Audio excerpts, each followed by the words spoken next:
Smart Business. Smart Listeners, membangun sistem tidak semudah membalikkan telapak tangan. Ada banyak hal yang menjadi pertimbangan, dari mulai internal, faktor budaya, kemudian juga game changer dalam sebuah perusahaan. Tapi, yang sudah bersama dengan saya pada kesempatan podcast Smart Business kali ini, ia adalah seorang sosok yang bisa menjadi agent of change, yaitu merubah segala satu hal yang sifatnya lama menjadi baru dengan program-programnya. Yuk kita bahas di podcast bisnis kali ini bersama dengan Bapak Wawan Arianto selaku Direktur Operasional KAI Wisata. Halo Pak. Selamat pagi. Pagi Pak. Kita boleh salaman ya? Boleh. Sudah dengan jarak nih. Iya. Gimana, sehat Pak Wawan? Alhamdulillah sehat. Pak, tadi saya agak sedikit so tahu ketika menarasikan bahwa membangun sistem itu tidak semudah membalikkan telapak tangan. Setuju nggak dengan statement itu? Betul. Kalau memang butuh proses dan waktu.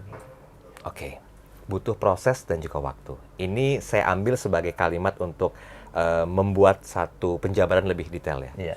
Bapak mewakili Direktur Operasional KAI Wisata. Iya. Benar Pak, memang membangun sistem itu tidak mudah seperti membalikkan telapak tangan. Betul sekali, karena butuh proses dan waktu. Oke, sebentar. Butuh proses dan juga waktu. Saya setahunya, selaku orang awam nih Pak, mohon maaf ya Pak, hanya KAI. Sekarang ada KAI Wisata. Sedikit boleh di-spill nggak? Perubahan-perubahan dan inovasi itu lahir gimana ceritanya? KAI Wisata ya. Jadi KAI Wisata itu adalah anak usahanya KAI. Oke. Jadi KAI itu, kalau KAI itu lahir, ya pertama kali di daerah Semarang sana, Tanggung, tahun 1867. Oke. Ya, Dan hari kelahirannya sama dengan hari kelahiran kemerdekaan RI. yes. Betul. Untuk KAI Wisata ini adalah karena kebutuhan bisnis, KAI bentuk anak usaha di tahun 2009. Oke. Dan ini adalah usia kami yang ke-15.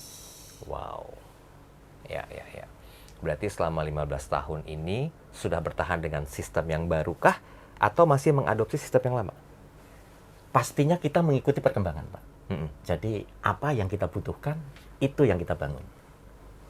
Jadi kalau bicara organisasi, Oke. pasti kita bicara masalah struktur pastinya. Yes, setuju. Tata kelola perusahaan kan ada visi dan misi. Kemudian diterjemahkan dalam struktur organisasi. Nah, struktur organisasi itu yang kita bangun terlebih dahulu untuk sebagai pondasi melangkah untuk tata kelola perusahaan sampai ke pelaksanaan organisasi itu sendiri. Oke, berarti strukturnya dibangun dulu, Iya. baru nanti ngikutin semuanya. Iya. Oke, kemudian? Kemudian di dalam struktur organisasi setelah kita bentuk, kami punya yang namanya program strategis. Ya. Kami melihat bahwa ini KAI Wisata. Maka program strategis yang kami lakukan adalah yang pertama adalah customer experience. Oke. Itu yang pertama. Terus yang kedua adalah operation excellence, karena kami mengoperasikan kereta api dan tentunya juga perlu operasi yang prima. Kemudian adalah ekspansi. Kemudian yang keempat adalah kolaborasi. Terus yang kelima adalah digital marketing. Ini adalah rohnya dari itu semua.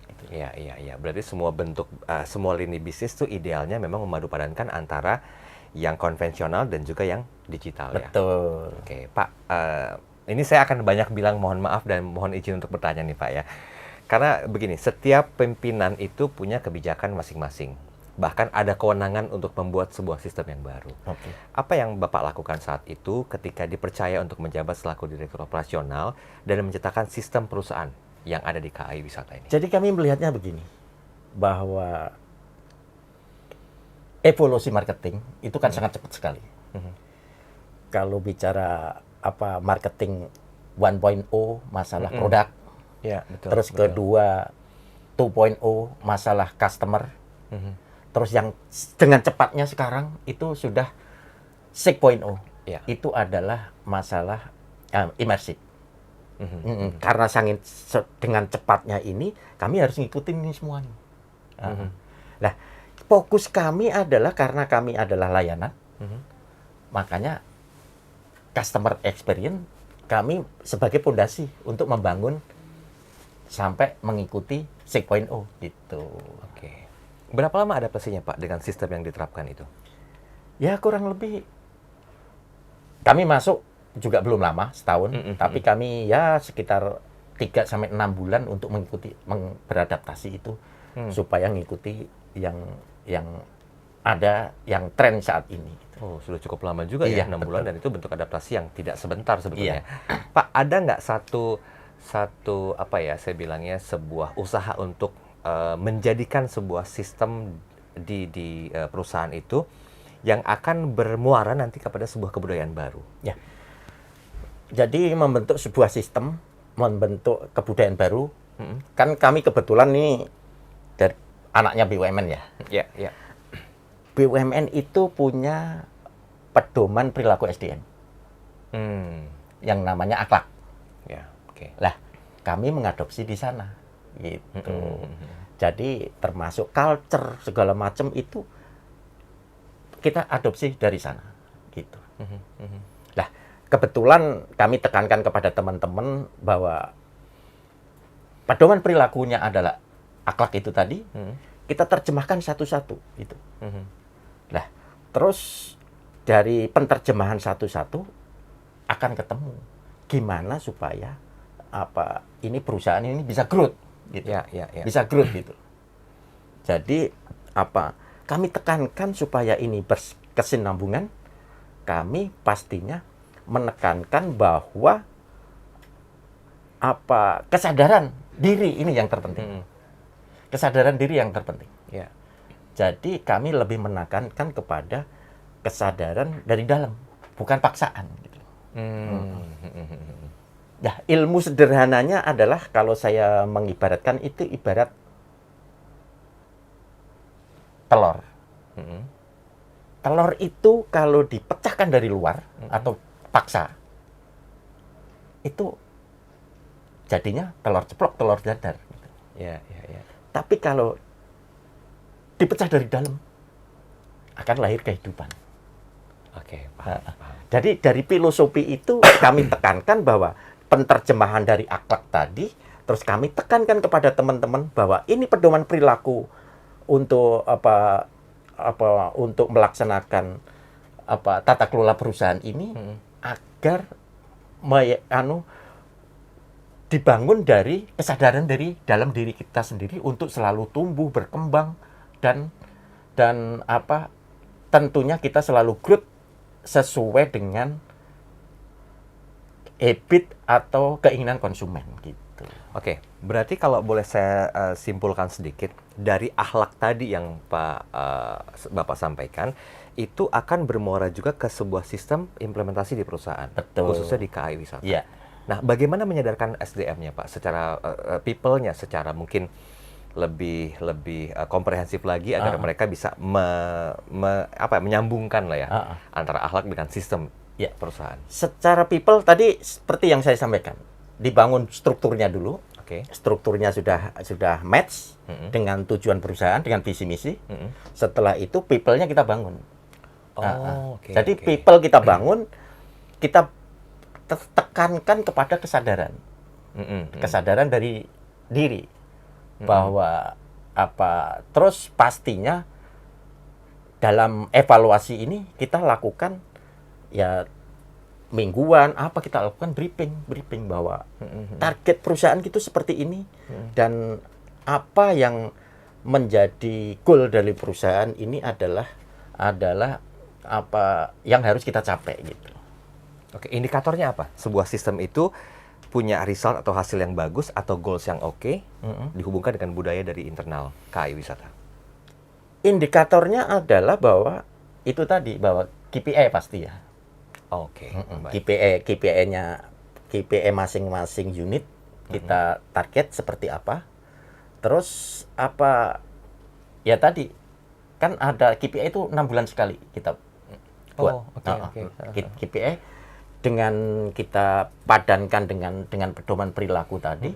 Terus ya kita lakukan evaluasi secara terus-menerus gitu. Nah, untuk eksekusinya pastinya adalah kita dari capaian gitu loh. Nah, ini kita sudah mentarget seperti ini. capaiannya seperti apa. Dan alhamdulillah dengan kesadaran dari dalam, dengan kita tekankan kepada teman-teman, dan untuk tahun 2023 kami bisa achieve sesuai dengan target yang ditetapkan oleh perusahaan. Oke, berarti kalau targetnya sudah tercapai atau achieve, sistem nggak perlu dirubah ya? Sistem disesuaikan dengan kondisi. Oke, berapa lama idealnya perubahan sistem sesuai dengan kondisi yang Bapak sampaikan? Ya 1 sampai 3 bulan cukup lah. Oh, oke. 1 sampai 3 bulan cukup. Dengan seperti itu kita selalu jangkauannya adalah goal yang ditetapkan jangka panjang gitu. Berarti secara manajerial itu idealnya kalau dari KAI Wisata adalah top to bottom. Ya, top to bottom pastinya. Baik. Bapak, apa yang mau disampaikan pada podcast bisnis kali ini? Boleh singgung tentang sistem seperti apa agar bisa menjadi game of change atau mungkin juga agent of change di KAI Wisata? Untuk agent of change di KAI Wisata pastinya adalah perlu yang namanya role model. Role model itu adalah penting kalau memang jadi yang namanya leader itu adalah harus bisa memberi contoh. Atasnya seperti apa pasti bawahnya adalah ngikuti. Tapi kalau kita tidak bisa seperti itu, ya mungkin goal yang kita ciptakan hanya sebuah catatan gitu. Iya, ini sama kayak resolusi ya Pak ya. Iya. Anget-anget di awal, tiba-tiba 2 minggu udah lupa gitu Iya. loh. Tapi kalau dengan hadirnya sebuah sistem yang sudah terintegrasi dengan budaya perusahaan, ya otomatis semuanya bisa terlampaui. Oke, Pak Wawan Arianto, terima kasih banyak waktunya pagi hari ini. Terima kasih. Kapan-kapan kita ketemu lagi ya? Siap. Oke, baik. Nah, Smart Listeners, kalau bicara masalah sistem, ini balik ke statement awal saya tadi, tidak mudah seperti membalikan telapak tangan. Disampaikan oleh Pak Wawan Arianto bahwa dari atas ke bawah itu butuh waktu. Tetapi tidak lupa juga pemantauan dari sistem itu juga perlu dilakukan. Sehingga ada korelasi yang ideal antara sistem perusahaan dengan budaya perusahaan. Dari apa yang disampaikan, ada banyak insight yang bisa Anda dapatkan. Sampai ketemu di podcast Smart Business berikutnya. Saya Daryl Adam, sampai jumpa. Smart Business. Lead you better.